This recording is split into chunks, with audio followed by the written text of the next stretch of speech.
The content of this video, as well as the thoughts, views, and opinions expressed herein, belong to the presenter and do not necessarily reflect the views of Brigham Young University or the Church of Jesus Christ of Latter-day Saints.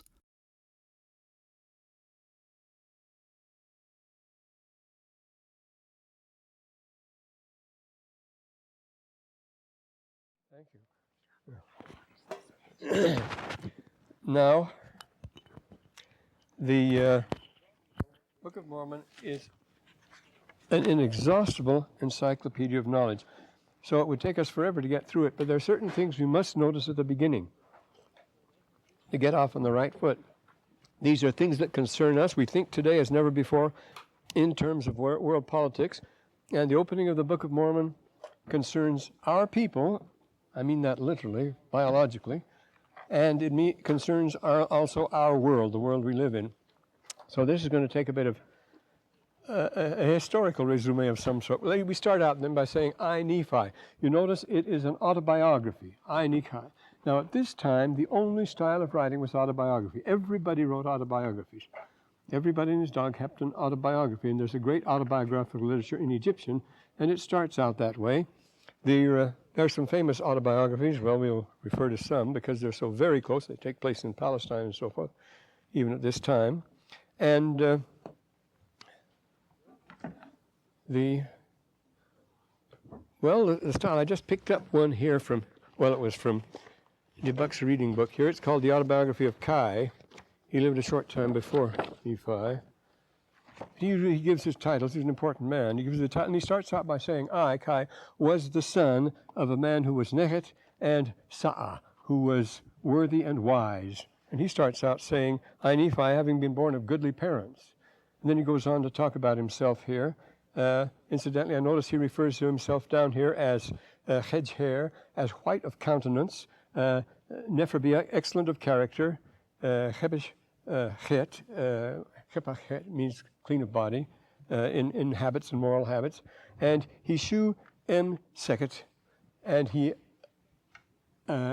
shunned everything that was.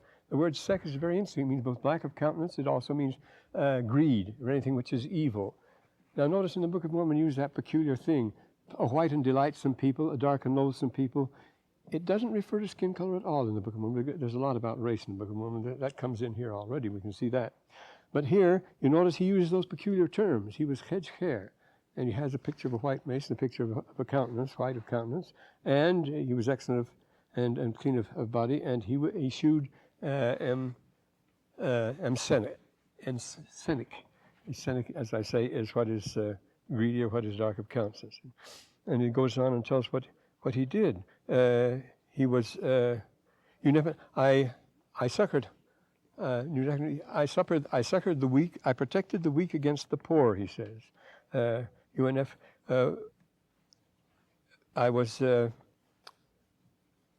I came to the aid of the widow who had no husband. I was a father to the orphans. This reads like the Old Testament. See, and this is an Egyptian writing it just before Nephi's time. And he said, I organized youth organizations of children during the bad times, and I was extremely popular with everybody and so forth. These were like the Juventi they used to have around the Mediterranean. These youth clubs are very important. You have some in the Book of Mormon. We'll get to that later. And they just come and say. And then he says here, I came to the succor of my city, to the rescue of my city, in the times when the Awa, this is MD Herod, when the robbers were on the roads, he says. See, again, plundering, raiding bands, a particularly bad period. You see, this is what would happen. The society would become unseated, then you get roving gangs, and they were very common all throughout the Mediterranean. And he says, I came to the rescue of the city when against these awa. The awa is a person who plunders or robs and Herod along the roads. And so he goes, and he leaves a good name behind him, says what his name is. But everybody, as I say, there are hundreds of these. Not only in the tombs, you left a stele outside your tomb with your autobiography on it to recommend yourself. It would include your sufferings and your triumphs, and ask the person to pray for you who passed by there. This is the custom in the tombs. You see it on the walls, everything in Egypt. And So we have these hundreds of biographies, but also literary biographies. Now, the one I mentioned, the story of Sanua here, is a good example because it takes place, it's an Egyptian, but who lives in Palestine. And you notice the very strong Egyptian note here. He's writing in the learning of the Jews, the language of the Egyptians, and is referred to again and again.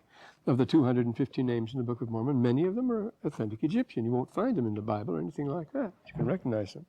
So this background here of the autobiography is a very interesting thing, and we have a lot of this in the Book of Mormon too. And talking about his goodly parents, notice what do goodly parents do? They teach you. Therefore I was taught. You see, this is a very interesting thing. And his greatest favor he could have was great knowledge of the mysteries of God. Therefore I was taught in all the learning of my fathers. That means the standard education, the going culture of the time. Tomorrow we talk about culture. We're going to talk about some history today if we get around to it. But this verse 1 slows us down, of course. This is verse 2 and 3 and 4 and 5 and 6 and 7. We'll do the same thing. But, and notice you always mention having suffered many afflictions. Well, the purpose of writing a story, whether it's 1001 Nights or anything else, is to tell what the hero has to go through. Andromoyana Pamusa. The Odyssey starts out that, what he had to go through Poland, Danthropon, he suffered upon the sea, he suffered many sorrows and anguishes before he meets his final triumph. This is the regular plan. So that's the way the Odyssey.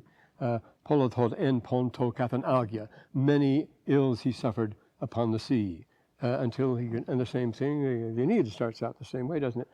Notice these start out with the fall of a great city. Every one of them falls out. This starts out with the collapse of Jerusalem, and of course Odysseus is suffering on his way home from the fall of Troy. The same thing with Aeneas. Per varios casus per tot discriminum rerum tendens in latio, through many trials and tribulations, through many close calls, discriminum rerum, we are making our way, we are painfully making way to Latium, where we have a promised land. The theme of a man looking for a promised land. The city has been destroyed because of its wickedness. That's the way the Book of Mormon starts out. And this leads us to a very interesting phenomenon that we find in the Book of Mormon and everywhere else, and that is what I call the recurrent scenario. Same things are happening all the time, and you'll find them happening all the time in the Book of Mormon. And this is a very good check, a very good control on things, the recurrent scenario, because things do recur at various levels. Well, we have plenty of chance to recur to that theme, but let's go back here. And then being highly favored of the Lord. Notice, in spite of all their sufferings, they were highly favored, and they end up usually happily. And they get their promised land. Having had great knowledge of the goodness and the mysteries of God, therefore, this is an extremely interesting use of the word mysteries here. What were the mysteries? These are the mysteries of God. Well, at this time, around 600 BC now, as I say, tomorrow we'll refer more to the cultural history of it. Around 600 BC, this word mystery spread everywhere. Of course, it's the Greek word mysterium. It means a thing that you don't talk about. A mystery is a thing that you cannot find out or learn about by your own resources. A thing you can't possibly find out for yourself. It must have been revealed either as a primordial revelation in the beginning, handed down, or it's been revealed to you or somebody else. But a mystery, and it's something when you hear about it, always don't talk about these things. Therefore, remember what Moses tells. Well, this is a typical mystery when Moses talks with God face to face in the final words of Moses in the 41st chapter here. 41st verse, the first chapter of the book of Moses is, therefore, and in a time when these things shall be held as naught, they'll be brought forth again. When men shall hold these things as a thing of naught, they shall come forth again as among the children of men, among as many as shall believe. Meanwhile, you keep this very secret. And the mysteries are always handed down secret. Well, at this particular time, I'll mention this tomorrow more, everywhere in the world there were cults and sects springing up and spreading, all connected with each other in a very interesting way. And these were the mysteries. Everybody wanted to get in on them, but you had to be initiated to get in on them. Well, but he's talking about the mysteries of God in their proper sense here. The mysteries of godliness is what we learn in the temple, in the gospel. But he makes a record in Proceeding of My Days. One thing, whenever you receive the mysteries, well, of course, the ancient mysteries, the prehistoric mysteries, such as those of the cave of Trophonius in Crete, you would go through the mysteries, you'd go through the cave and so forth, and the Eleusinian mysteries, but you're always obliged at the end of the initiation, at the end of the mysteries, you are always obliged to write down on a tablet and deposit the tablet there what your experiences had been. At the end of the mysteries, you were required to record before you could leave the cave or the temple or whatever it was.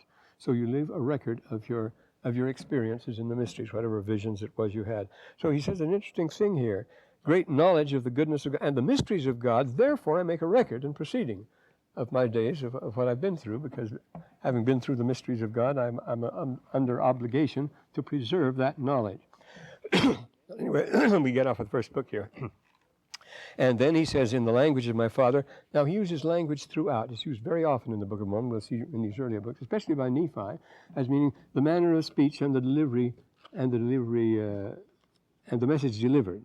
This was his language. Means this is the message he delivered and so on. As against language, the other meaning, of course, language is tongue or speech. And the same thing. It's very interesting. The Egyptian word for it is just a picture of a mouth.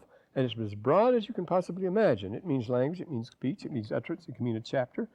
And no two peoples translated alike when it appears in the Book of the Dead. Does it mean a spell? Does it mean a chapter? Does it mean a recitation? Speak the following words. All it is a picture of a mouth with a stroke under it.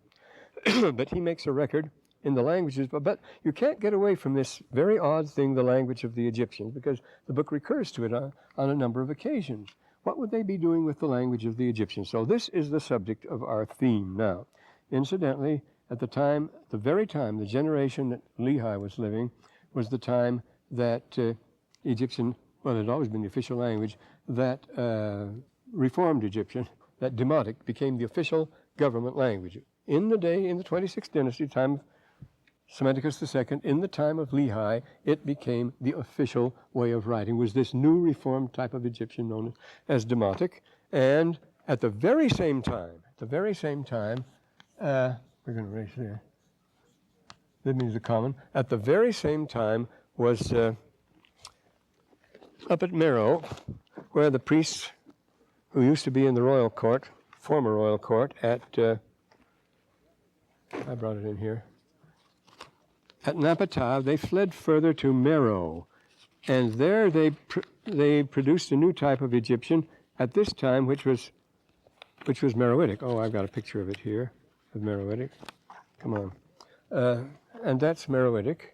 And when you compare the Anthon transcripts with Meroitic, it's very impressive. In fact, when Brother Bushman back at Brown University, which is one of the four universities in the country where Egyptian has always been a big thing, he showed him the Anthon transcripts here, and Parker immediately recognized them as Meroitic. He says, they're the closest thing you can get to Meroitic. Well, here are the Anthon transcripts, you see, and here's Meroitic here. You can't see them, they're too small, but I guess we should have slides or something like that. And this was the new Egyptian, which was invented way up the Nile, way up in Meroe, which is even south of Napata. That's the Nubian kingdom, where very interestingly, so many Book of Mormon names come from, way up there. Well, we can see why that is. Maybe in a minute we'll see why that is. So let's consider what the world situation here is in Nephi's day, which is very much like ours, and it's a time for, believe me, a time for alarm. So we'll have to draw a map first, won't we? Gotta make it big enough to see. Gulf of Alexandretta here. Oh, that's awful. Put Cyprus in there. We're going to go down here like this. We'll put the Nile will go down here, and we come over to Thebes, and then we go down here, and we go down to Nubia. And then we have the Dead Sea here. Oops. Coming down. Well, that's about it, isn't it? Yes, that's right. It comes down here.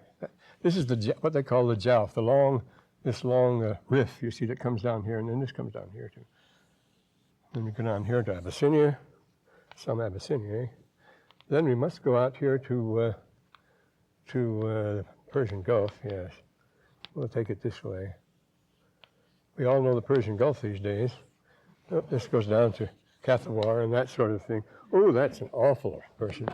That will never do. We'll have to put, well, here's your Sea of Galilee, and here is the, shouldn't try to do it too fast.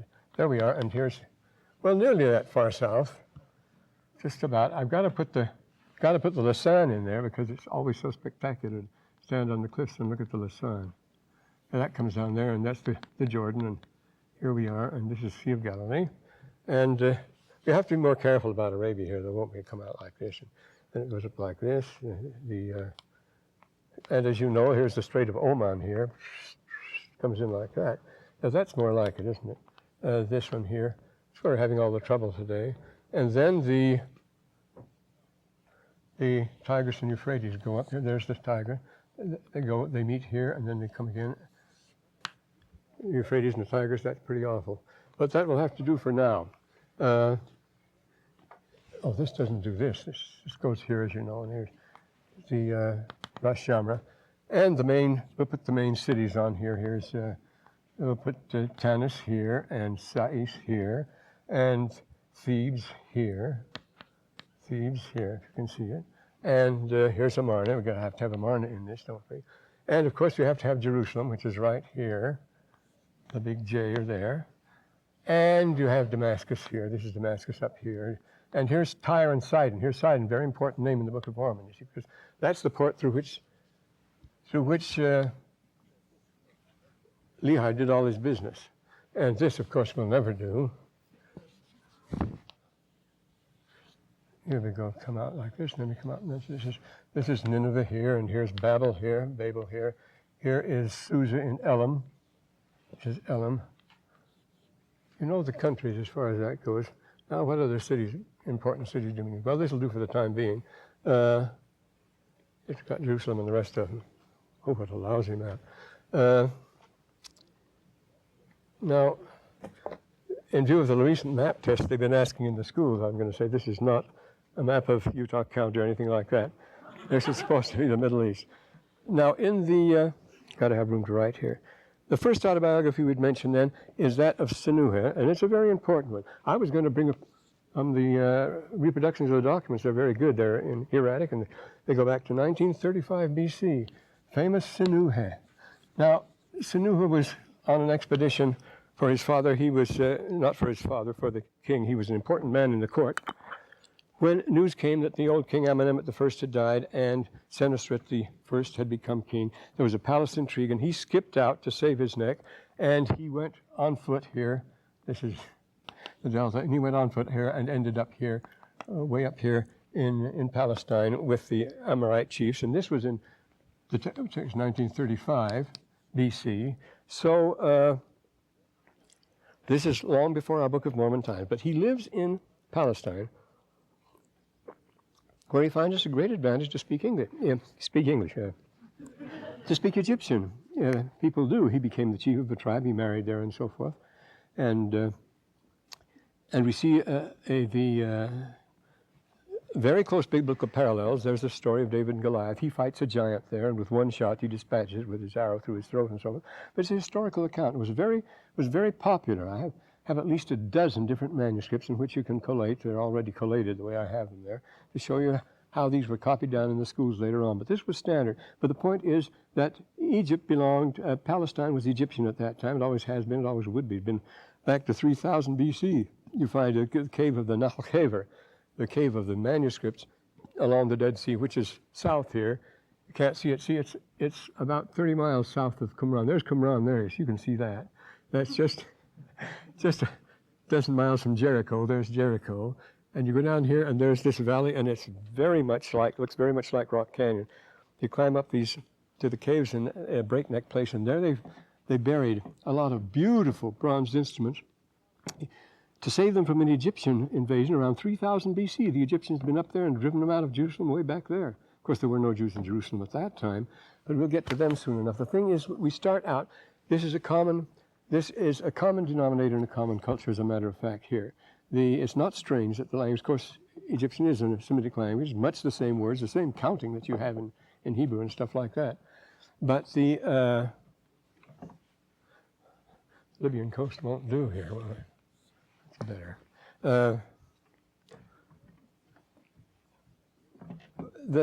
I would say, they've analyzed the skulls, for example, of thousands of Palestinians from various periods, and many thousands of Egyptians. You can't tell the difference between them. They're the same race, the same stock, and everything else in this particular end of it. I'll see more of that. Well, this Senuhe then And next comes, well, the point is that the king, that Senua was taken back to court again. And this was by King Senusret the First, the great Senusret the First, the founder of the 12th dynasty, this tremendous king. And he was also, now this is the payoff. These things all start getting connected here.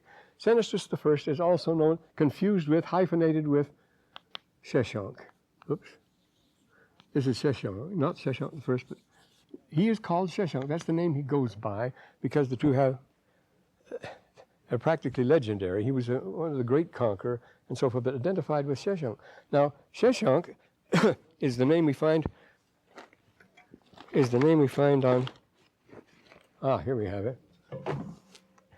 Now I'm going to have you study this carefully when I hold it up. You'll see everything in it very clearly, I know. Little tiny book. But you all know this, facsimile number 2. If I ever get that book finished, I'm on the conclusion right now, but it goes on and on. Abraham, I hope page hasn't fallen out. So here it is. There it is. You see this, that's so clear to all of you from where it is. It's this. Well, the name, the only thing for many years, the only thing that the Egyptologists recognized on it, although it was quite legible, they had no excuse for the terrible things they said about Joseph Smith and so forth. Nobody made an attempt. They couldn't read it, but it's very easy. And he has it here.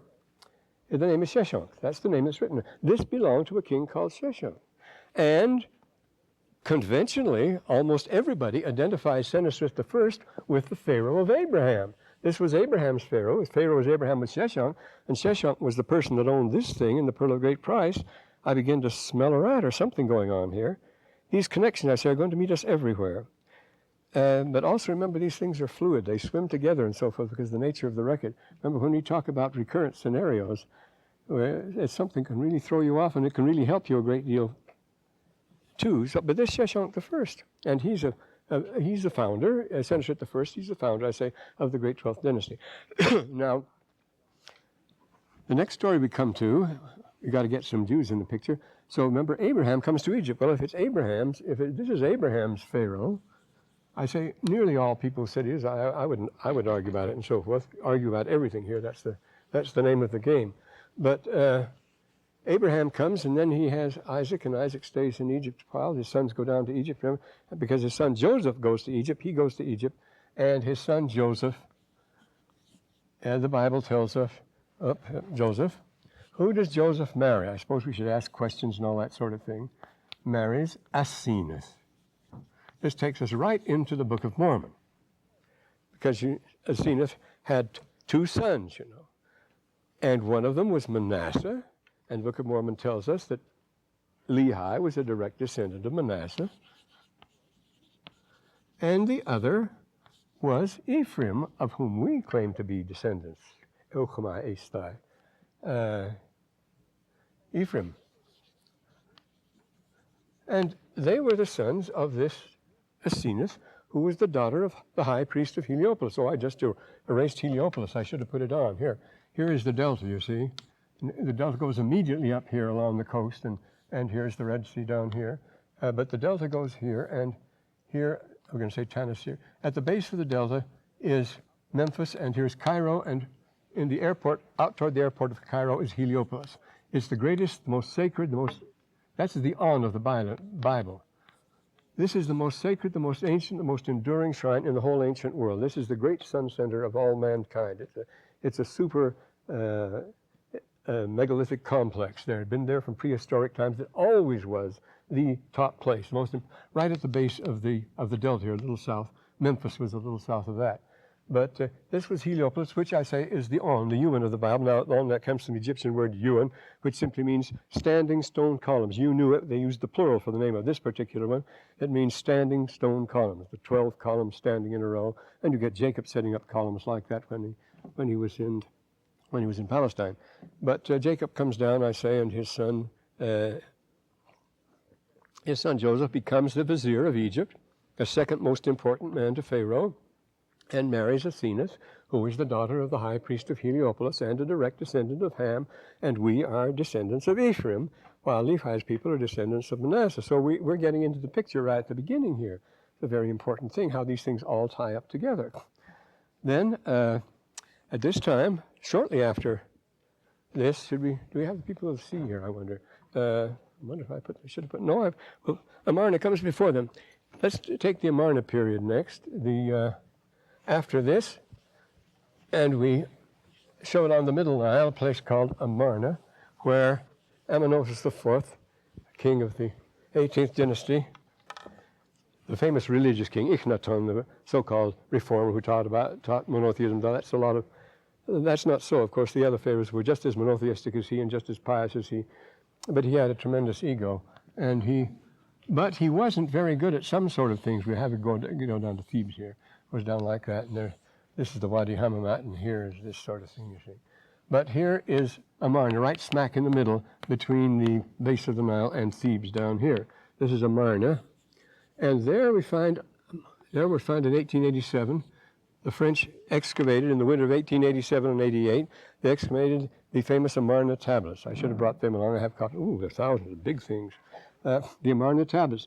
They're in Aramaic. Very interesting thing. This is 14th century, around 1300s, 1350, and 14th century, the Amarna tablets. And they are written in Aramaic, the common language of Palestine. You couldn't distinguish it from Hebrew in those days, as Albright has shown. And they're a record kept in the king's palace here of this Amenophis IV. I guess we should call him Akhenaton or Ikhnaton. That's the name he preferred. He changed it to that. Aton, the glory of Aton. The glory, the Ach. See, it should be Ach, I suppose. Achu means glory. Ach, and belonging to Aton. Aton. And this was his archive, and what it is hundreds of letters, over 400 letters from various chiefs and kings up here in Palestine, asking him to come to their aid, to come to their rescue. Well, who's invading? Is it Assyria? Not at that time, too early. Is it the Babylonians? Not that early. It is our own people coming in very largely, all sorts of people coming down from the north. A great mixture of tribes that are named. They're the Guti and all sorts of familiar names. Could they be the Goths and so forth? But the tribes are really in motion in that time, and they're moving in on various places. The king of Jerusalem, which is not Jewish at that time, writes very urgently, will the king, because this is his empire. This is the Egyptian empire. That's what you talked and spoke and everything. It's Egyptian, but now it's all Aramaic. You notice they have a lingua franca, and it's Aramaic here, which I say is very much like Hebrew. And it's spoken all over. It's the official and it's written in cuneiform. The form it's written in is not. They already had an alphabetic writing. Of course, Egyptians alphabetic writing. They had an alphabetic writing, and they had Hebrew writing at that time. Well, no, they didn't. But they're writing in cuneiform. That's the common. They had one common. Just as English is the thing today, Aramaic was the thing then. Everybody, any city you went to, any merchant, your documents would be in Aramaic. And these records are all in Aramaic, except for some exotic languages, a few of them, telling about these wandering, marauding bands. They're driven out by, of course, serious climate changes and forcing everybody to move. And especially the king of Jerusalem writes, please come to my rescue. I am being pressed on all sides by the Habiri, which, of course, are the Hebrews. By the Habiri. They've been identified, of course, easily enough with the Hebrews. And, of course, naturally there was a reaction, no, that's just too good to be true. It can't be the Hebrews. But it turns out they're the Hebrews moving in the 14th century on Amarna, on Jerusalem, which goes by. All the cities went by that name. Beirut in those days was called Beirut. It hasn't changed. And there were the same riots in the streets there are today. And there were the same massacres. No, the picture does not change. This is the point. Because as Heraclitus says, first of the greatest of the really early Greek philosophers, he says, ethos anthropodemon. A man's character is his fate. What you are, what happens to you, you determine. It's your character that will decide that, you see. And it's the same thing. Whether people have riots or not, it's built into them. It's built into their characters, their culture. And, of course, it is a two-way sort of thing. The culture will reinforce the character. The character will reinforce the culture. And if you once start fighting, it mounts exponentially, and you end up being wiped out. I notice it's very alarming how much the figures having to do with various retrograde movements in the atmosphere, on the earth, in society, and so forth today, how much more rapidly they're gaining ground than anyone ever predicted. Things are coming downhill so much faster than anyone ever dreamed. We won't go into that happy thought until later. But then you see, as part of this, the next wave of this, less than a century later, come the famous peoples of the sea, or the sea people. And these are certainly, they're Western Mediterraneans, and they can come as far from as far away as France and Central Europe and so forth. We have a very interesting writing on that Central European thing recently. But these are the people called the people of the sea. And the people of the sea, which come in around 1200, they destroy the whole world. They destroy the whole world here. This is what happened. There was the great Hittite Empire. Remember, Abraham was concerned that his sons not marry Hittite daughters, but they married them anyway, because Hittite. Now, these were the Hittite Empire, and what did Hittites speak?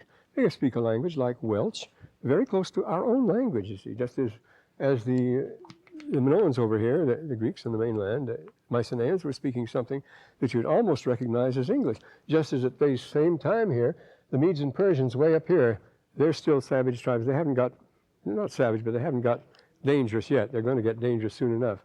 They are language closest of all to English. Well, anyway, the sea people come in, and they go by the name of Shardanu, which is the people from Sardinia. Sikilu, the Sikils, the people from Sicilia. They from the Turanians, which relate to the Etruscans of Italy. You have their blood. We have their blood in our veins, every one of us. They're a great mix of people. They come along the coast. They come with. They weren't really sea people, but they came. They're described as coming along the coast both ways, a squeeze play, carrying their wagons and their children and all their possessions on these big lumbering ox carts coming down, while the ships would accompany them by sea. Later in the 11th, 12th centuries, the 10th centuries, the Vikings did the same thing in the north. They advanced the same way. The Vikings advanced more by land than by sea, actually, though they were the great sea rovers, as we know. So these people move in, and they destroy the Hittite Empire. It disappears all of a sudden. It was a great rival of Egypt up until then. And they smash the main. Egypt is driven out. Egypt doesn't have anything to do here. This breaks up into a lot of little kingdoms. As you could see, this already happening. So this is the sea people, 1200, you see. And everything changes. They come in, and the story really begins there as far as Lehi said. Well, another wonderful biography comes in, autobiography, a wonderful autobiography. That's the autobiography of Wen Ammon. That's the other great standard autobiography that was read in all the schools. And we're able to date this very nicely. This dates from Wen Ammon. He tells a wonderful story, very convincing. 1087 or 85, let's make it 1085, he visited Ammon. He was a priest, he was a director of the temple of Ammon at Thebes. See, Ammon is everything at this time. Ammon wasn't early, but Ammon is now, as it is in the Book of Mormon. He is a priest of Ammon, and he has to go to Byblos here, not to Byblos, to Gubla, yes, it's to Byblos on the coast, to get cedar logs. This is the Lebanon, Mount Lebanon, where the cedars grow, to get cedar logs for building the ceremonial bark down there, a great ship, and to repairing the temple at Thebes. But he hasn't any money. Everybody's broke. Everything has been overrun by these people now, and but he has a certificate from Ammon of the Way, and he has an image that will give him rights. He's a tremendous missionary. He preaches the Ammon, the one God who rules all men, and so forth, and it's straight Old Testament theology as far as that goes. But he's going to try to use that. And up here, this is Tanis. At this time, chiefs were making themselves independent, and at Tanis was a famous prince who made himself king. There was Smendes with his wife Tentu Ammon. Smendes. And, of course, they have the money and the means up here. See, what you could do, if you were strong enough, is get a gang around you and make yourself prince of a small kingdom. And to legalize it, you could always legalize it by intermarrying with one of the priestesses at Thebes. That was the chief woman at Thebes was called the mother of the god, and there was the wife of the god. And if you wanted your dynasty to be legalized by Thebes, you would intermarry, and this happened a number of times. But anyway, he goes up there, and he wants to get some money to get the logs. The king says, all right, I'll make you out a requisition here. And he gets some money, and after a long, long time, of course, official business takes ages. After months, he's finally able to sail, and he sails up to Byblos, but on the way, Tyre, see, there's the king of Tyre. These Tyre and Sidon, remember, Sidon is the main port in the Book of Mormon. It's more important than Tyre, actually, but he stops at Tyre and has his money, his gold stolen. What gold he has is stolen, and he fails to bring the certificate, and he goes up to try to talk the king of Byblos into giving him the logs anyway. And then you have a scene that's really out of the Book of Mormon. It sounds just like Laban going in to get the precious things, to get the plates, to get the brass plates from Laban, like Laman trying to get the plates from Laban. See, they come very close together. Laban, of course, means white, means full moon. So Laban, and he goes in and asks the king, and the king, anyway, fine, that's dandy, we'll sell you. We've upped the price, of course. When he finds out he hasn't any money, he's furious. He orders him thrown out and everything else, the usual thing. But then he challenges him as a missionary. He says, look, I come in the name of God and so forth. And the king says, all right, it's true. We paid Ammon tribute for many, many years. We sent logs to Egypt for many years. But let's go into the records and see.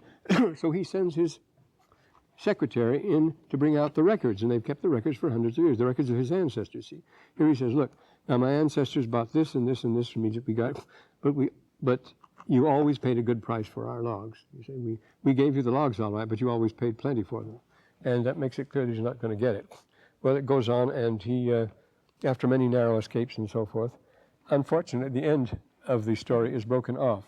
He's cast ashore on the island of Cyprus there, and gets involved in religious procession. One very interesting episode there, like a Book of Mormon episode. The one thing that saves his life, that he's going to be thrown right out and not get anywhere, and the pirates are waiting for him on the sea and so forth, is during a religious procession, one member of the procession, a priest, passes out. He passes out, and he has a vision, and he utters words saying that the God commands that this emissary of Ammon should be respected and so forth. And so he's able to save his neck that way. Well, see, these things are all connected. Egypt and not Israel at this time are acting hand in hand. But Israel is now soon to be taken. And who takes it? Remember, they go in, and remember, Joshua takes it, then moves in. But he doesn't take all the city. The main city, the city of the Jebusite city is taken by David. He comes in next. Now, David couldn't build a temple. He wanted to build a temple. He couldn't want to. Let's see, what else do we have here? And but he did one thing that has definite bearing on the Book of Mormon, showing again how these things are connected. You mustn't miss any of this. David had a commander, Joab, who was a rough, tough character. He didn't fool around with anything.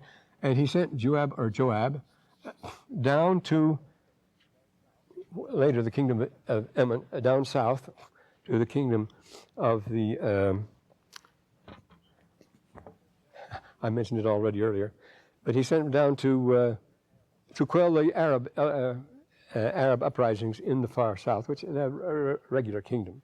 And he went down there and he drove out Hadad. Hadad was a prince at the court there of Egypt, and Hadad fled from Arabia over here. He fled right to Upper Egypt, right to the court of Sheshonq. This is another Sheshonq, though. And Sheshonq the First, who founded the 22nd dynasty. We've come down a long time, you see. Hadad fled to the court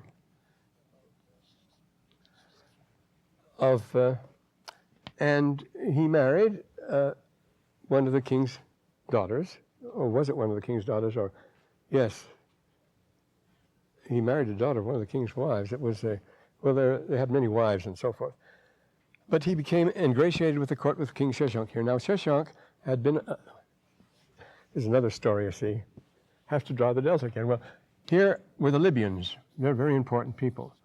And they were constantly pressing on the Nile, moving in because bad circumstances. The desert isn't pleasant. They were always moving in and settling. And they came in a big way earlier and they settled in Hermopolis for 5 generations, and the 5th generation of the family, as the pharaohs took them on and hired them as guards and military supporters and so forth.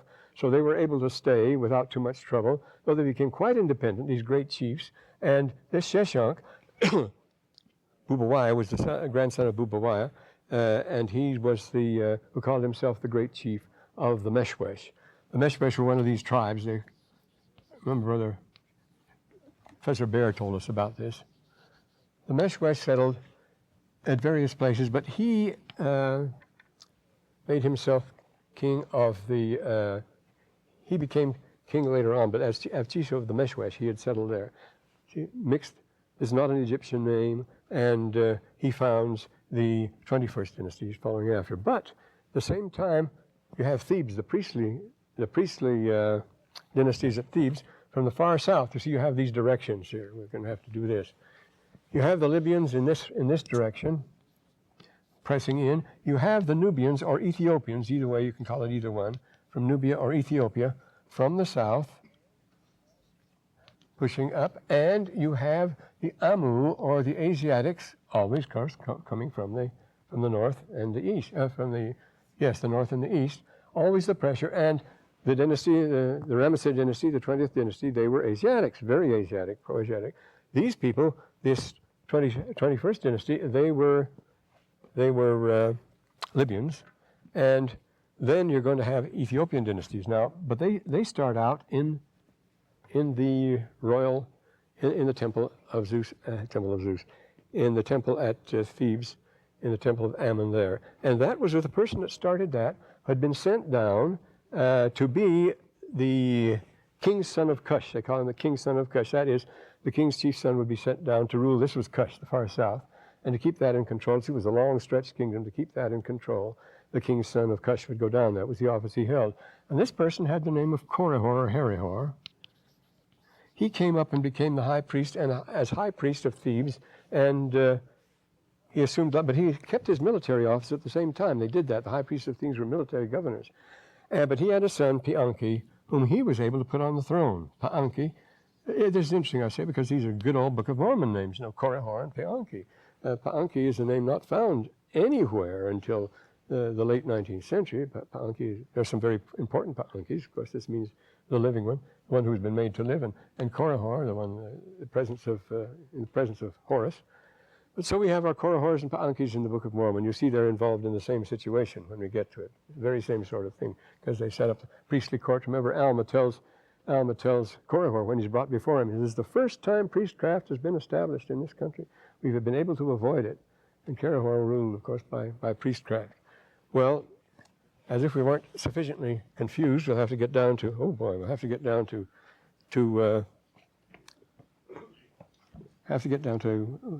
Solomon and Sheshonq here.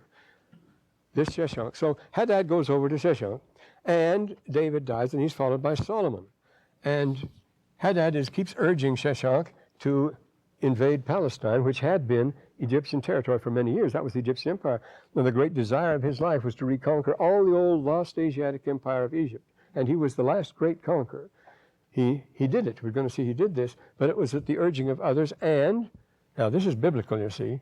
Solomon, he saw that Solomon was very strong and very rich, as you know. He was the glory of Israel, and he wasn't going to take Solomon on at that time. So he married his daughter to Solomon, and with her, he gave the Gaza Strip to Solomon as a gift, as a wedding gift, with his daughter who married Solomon. Micaiah is her name. And the three greatest buildings that Solomon built, we're told again in the Bible, were the temple, his own palace, and the palace he built for the daughter of Sheshonq. So they're very close. But as soon as Solomon dies, then Sheshonq backs Jeroboam, who, remember, he rebelled against the king of Judah. He rebelled against Rehoboam. And he backs Rehoboam. I got it right. Let's make a difference. He backs Rehoboam against Jeroboam, the other way around. It's making a difference, the two of them. I guess it's Tweedledum and Tweedledee, but whether it's Israel or whether it's Judah. But that's the time Israel and Judah broke up. See, it was no longer a united kingdom at that. But it was a great excuse to invade Israel, and he sacked the temple. He looted Jerusalem and sacked the temple and came back with vast wealth. He got all the temple of Solomon, and he took it back here to Heliopolis and established it here, using the same implements for the same rites and so forth. It's a most interesting thing. The Jews had come from there. Because here we have a sort of milk run, a sort of polarity. The temple at Jerusalem and the temple of Heliopolis were always had a sort of a relationship. It was here that Abraham taught, we're told in all Jewish tradition, that he taught astronomy to the priests and the Pharaoh. It was at Heliopolis that Moses was trained and grew up. Joseph, as we saw, married the daughter of the high priest of Heliopolis. And everything happens in Heliopolis. And when later the temple was destroyed, the Jews went down and were allowed to build themselves under Oni the circle drawer, were allowed to build themselves a replica of Solomon's temple at Heliopolis, the Sun Temple and Solomon's temple. They're very closely connected, many associations between them. But he plundered it and took all the wealth out there, and Sheshonq did. And then there was a revolution under the next, then we have, you see, Sheshonq. Well, then he's followed by Osarkon I, and then Takalot. There was a revolution under Takalot II. It follows him, these various non-Egyptian names. And the priesthood then fled down to Napata, and after that they fled to Merah and produced our funny Book of Mormon script. But then, well, Shabako and Bokoros, well, there was now time for the big powers to get in. With Israel, with everything weakened here, see, the Egyptian Empire, the Hittite Empire was out. They had been great and mighty, huge. And the empire, by 1200, they were finished. Fall of Troy, see, supposed to be 1174. And the Egyptians were out, so it was a chance for the ambitious Orientals to move in on the scene, and that, of course, was the Assyrians. They were uncompromising. They were cruel, absolutists, and they had certain virtues. They had great artistic gifts and so forth, but they believed in absolute monarchy with a vengeance. They were notoriously cruel in defending. So the Assyrians move in, and in 722 they take Jerusalem, or they take Israel already. So then we have 722, and that's Sargon of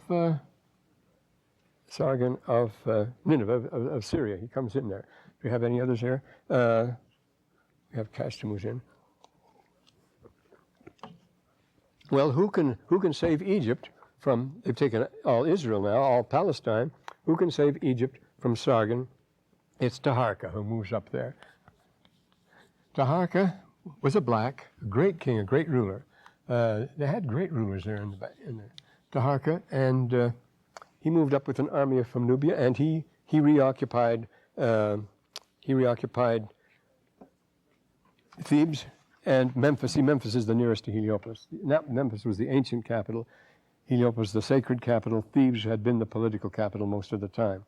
But he moved up and took everything over again. Taharka was in Thebes in 790. And then in the East Delta, now this takes us up to Lehi now. In the West Delta here, at Sais, this is Tanis where the Semitic kings, the desert kings were living, but at Sais was a prince called Necho. He ruled, he was going to make himself very strong, and the best way for him to make himself strong would be to join up with the Assyrians, which he did. Now you have Necho on the Assyrian side. He's going to change, when the Assyrians are smashed, he's going to change sides. They do that sort of thing, you know. And he submitted to Assyria, and the Assyrians invaded in 673, were driven out. They came back again in 671. We're talking about the Assyrians now. And when they came back the second time, Taharka returned from the deep south and to chase them out again and chase them upway. But Esarhaddon, who was leading them at that time, Esarhaddon died, and there were domestic troubles in Syria. The empire was crumbling, actually. And then Taharka returned again. So 667, 76, Assurbanipal to get back at him. He returns to Egypt and drives Taharka out. Then again, the next year, Taharka returns and drives him out. And this goes on. It's like a tennis match. It goes on. And the son of Herodotus tells this nice story. The son of Necho I was Psammetichus I. Now we're getting to Book of Mormon. Psammetichus I, and he organized at Sais in the Western Delta. He united the whole Delta, getting the chiefs together and so forth. And when he was on the coast, marching along with his band, a large fleet of Carian pirates approached, and they landed and started a charge. And he said, I can make something of this. Look, boys, don't rob me. There's plenty of stuff inland. If you just follow me, I can make you rich. So they all join him, and his army. He builds an army of Greek mercenaries, and from this time, all the Egyptian armies are Greek, and Palestine, including Jerusalem, is swarming with Greeks. you'll find Greek names in the Book of Mormon. You should, because they were popular at this time. The Jews are always willing to adopt foreign names. But anyway, he comes in and, well, the time is up now. That's 10 to, again, I have to, we haven't got to Lehi yet, but just about. So he found the famous 26th dynasty, the 26th dynasty, and this is the one that thrives in Lehi's time. For example, from the time of Psammeticus I, we find at Abu Simbel, way up the Nile there, where they've moved those big monuments of Ramses. They've moved them up on the cliff to save them from the Nile, the new dam. There we find inscriptions from the army of Psammeticus I, and they're all in Greek. He has a Greek army. That's what he's using all the time. We're back in the Greek wars now. And Necho was killed. Necho, his father, was killed in the battle. And then Psammeticus I again joins the Assyrians, and the Assyrians make him king. It's the Assyrians who put him on the throne, actually. So Assyria then plunders Thebes, but Syria lost their shirt in the operation, decided they never came back again. And then one fine night in 622, Assyria disappears. The whole thing collapses. This is because the Medes and the Persians and the Babylonians got together and tried to squeeze play to knock out Assyria. It was threatening everybody. The Medes and the Persians way up here in Central Asia, see? And here are the Babylonians down here, and here are the Assyrians here. The Hittite Empire has been eliminated here. The Amorite Empire has been knocked out. Everything was Assyria. They weren't going to stand for that. So the Medes and the Persians get together. This is the great Cyrus I, with the Babylonians, Nabopolassar, and destroy Assyria, and the city of Nineveh vanishes from history. And though they last for a couple of more years, but that's all. And now we have the situation that's set up in the Book of Mormon for the big squeeze play. Is it going to be Asia? Is it going to be Egypt? Is it going to be the East? Is it going to be the Babylonian Empire? Is it going to be the Egyptian? Lehi's family are split down the center as to which side to follow. You can see the situation here. All these shifting loyalties and so forth. Overnight, a battle can change the whole picture, and you can be in grave jeopardy where you were on top of the world the day before. And so there's this great tension. It's typical of the Middle East, and it has always been. Now, I forgot to mention the geographic significance of the Middle East as the cockpit of the world and this sort of thing, but we can mention that in passing the next time. So it's time to go now. I hope you didn't miss any of this.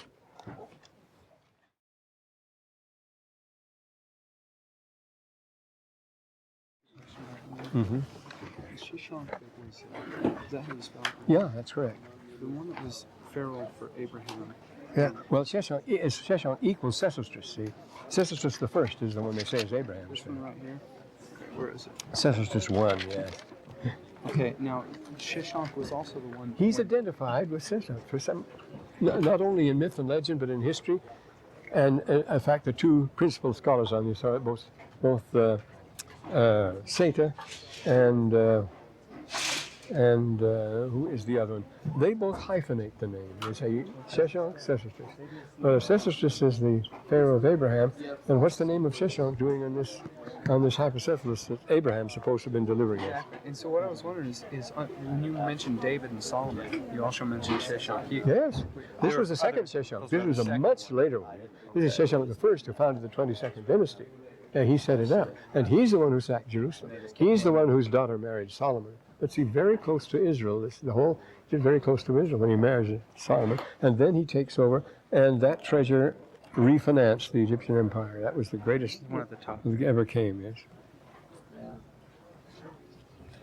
That's the last. Oh, there we go. Take your machine here. Mm-hmm. Now that's supposed to be it. This is Professor Parker. He'll be by 500 BC. Oh, I can get these. I have a whole pile of them. I can distribute some around if you want them. Yeah. All right, I'll bring them. I have them on the shelf in the office. They come from way back in the early days. Somebody made them. Yeah. Would there be a syllabus issued for the class? Syllabus? No heavens. Oh, here's the best syllabus in the world. Boy, the syllabus, this is the best in the world. It's beautifully organized. The whole thing, I don't think it's so condensed, so compact. You'd hardly call it a syllabus, but it's a syllabus with all the things that you'd write into a syllabus, and they're there. So it just, I wish we had a Book of Mormon with either blank interleafs, or big generous margins, but these new ones have such tiny margins you can't get anything in. You know. I'm using a very old one. Well, I don't know about that. Very serious. That's the same. I phoned you about 2.5 weeks Oh, ago. 2.5 weeks ago. As of 2.5 weeks ago, then. It's probably lots full more. I saw there was room for everybody, hardly. But there's room there. Not much. Well, when they stop coming, then there'll be room. And we always manage that very, very well. Now, this is a drop. This is sensible. This is what I like. Actually, no, it's an ad too. Well, why an evening class? You're not. Blue ad. Yes, but a blue ad. What's a blue ad? That means I didn't get registered in time. Oh, well. So I'm not one of the first 26,000. I'm one of the 27,000. Oh, my land. Is that the way they work it? Gosh. Brother Nibley, what will be required for the class? Will we need to write it? I know we need to read the book. Now, these things I put on the board, maybe I'll ask you identification question in the midterm with about 1,000 names. See how many you can identify. Okay, great. Thank you. Well, that's a pretty good test. I like identification. On facsimile number 2, the hypocephalus. Yes. Which one identifies the king Sheshach the first? The bottom, where you find the 3, where you find the 6 standing reeds. It's papyrus plants. Geez, that's Shesh. Sheshach. When you see the 2 Sheshes together, you know it's the Sheshach. In the Bible, it's given as Shishak. The 6 Bible standing gives it reeds. King Shishak, who sacked Jerusalem. Yes, we must remember that. Great. Wait a minute, where is that? What? On the facsimile, where did you point? Oh, the right down here. Which number? 35, it's page 35. There it is. See? There's the name right there, Shishak. See, Shishak. That's Number it. 8, Shishak. okay. Number 8. Oh, I can tell you. So Joseph married the high priest's daughter, the Egyptian temple. Now was he a pagan? Was he? No, he was a high priest. He was a pure descendant of Ham. He's your grandfather. Are you by any chance still taking additions to your notes? You're probably doing it just now. What do you say was your favorite class? Did you just say there's a midterm? Memorize the Book of Mormon in every foreign language that was ever written in the world. Oh boy. All right. Positively the last. Positively our last appearance, eh? Oh, there we are. Thank you. Have you read that book, America, BC? Oh, it's a good one, isn't it? No, I don't know.